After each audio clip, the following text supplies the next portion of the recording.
পূর্ত দফতরের কাজে নিম্নমানের সামগ্রী ব্যবহার সহ দুর্নীতির অভিযোগ। ওল্ড মালদায় হাইড্রেন্ট তৈরির কাজ বন্ধ করে দিলেন প্রাক্তন পুরপ্রধান তথা স্থানীয় তৃণমূল কাউন্সিলর। পূর্ত দপ্তরের কাজ, সেখানে নিম্নমানের সামগ্রী ব্যবহারের অভিযোগ। এই অভিযোগে কাজ বন্ধ করে দিলেন শাসক দলের কাউন্সিলর, যিনি একসময় পুরপ্রধানও ছিলেন। এ নিয়ে শোরগোল ওল্ড মালদার পুরো এলাকায়।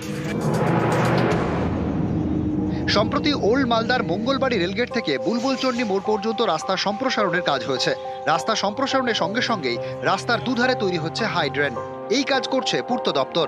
শনিবার সকালে যা বন্ধ করে দেন ওল্ড মালদার প্রাক্তন পুরপ্রধান তথা স্থানীয় তৃণমূল কাউন্সিলর বিভূতিভূষণ ঘোষ। তার দাবি, বারবার বলার পরেও হাইড্রেন তৈরিতে পুরনো রড ব্যবহার করা হচ্ছে। পূর্ত দপ্তরের কয়েকজন ইঞ্জিনিয়ার, আধিকারিক এবং ঠিকাদারের আঁতাতে এরকম খারাপ কাজ হচ্ছে।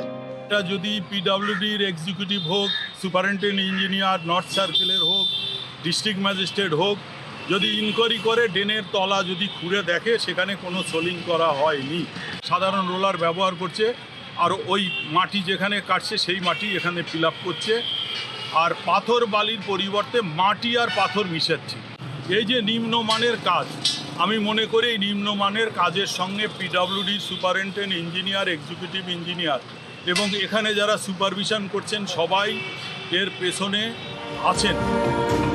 এ নিয়ে পূর্ত দপ্তরের বক্তব্য, অভিযোগ পেলে বিষয়টি খতিয়ে দেখা হবে। মালদা থেকে সেবক দেব শর্মা, নিউজ 18 বাংলা।